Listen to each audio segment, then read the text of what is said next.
شروع اللہ کے نام سے جو بڑا مہربان نہایت رحم کرنے والا ہے۔ نیکی یہی نہیں ہے کہ تم نماز میں اپنے چہرے پھیر لو مشرق اور مغرب کی طرف، بلکہ نیکی تو اس کی ہے جو ایمان لایا اللہ اور آخرت کے دن پر اور فرشتوں اور کتابوں اور نبیوں پر، اور اس نے مال دیا اس اللہ کی محبت میں قرابت داروں اور یتیموں اور محتاجوں کو، اور مسافروں اور مانگنے والوں اور غلاموں کی گردنوں کو چھڑانے میں،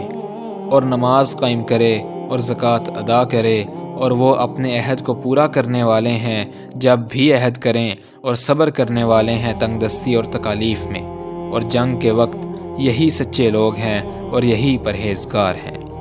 اے ایمان والو، تم پر مقتولوں کا قصاص لینا فرض کیا گیا ہے، آزاد کے بدلے، اور غلام کے بدلے، اور عورت کے بدلے، البتہ جس کسی کو اس کے بھائی مقتول کے وارث کی طرف سے کچھ معافی دے دی جائے تو معروف طریقے کے مطابق خون بہا کا مطالبہ کیا جائے، اور قاتل خوش اسلوبی سے اس خون بہا کو ادا کرے۔ تمہارے رب کی طرف سے یہ ایک رعایت اور رحمت ہے، تو جس کسی نے اس کے بعد بھی زیادتی کی تو اس کے لیے دردناک عذاب ہے۔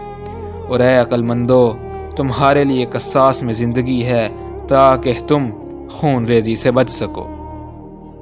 تم پر فرض کیا گیا ہے کہ جب تم میں سے کسی کی موت قریب آ جائے اور اگر وہ اپنے پیچھے مال چھوڑے جا رہا ہو تو والدین اور قریبی رشتہ داروں کے لیے معروف طریقے پر وصیت کرے، یہ پرہیزگاروں پر لازم ہے۔ پھر جو اس وصیت کو سن لینے کے بعد اسے بدل ڈالے تو اس کا گناہ انہی وصیت بدلنے والوں پر ہوگا، بے شک اللہ خوب سننے والا، خوب جاننے والا ہے۔ پھر جو کوئی اندیشہ محسوس کرے وصیت کرنے والے سے کسی کی طرف داری یا گناہ کا، تو وہ ان کے درمیان صلح کرا دے تو اس پر کچھ گناہ نہیں، بے شک اللہ بڑا ہی بخشنے والا، نہایت رحم فرمانے والا ہے۔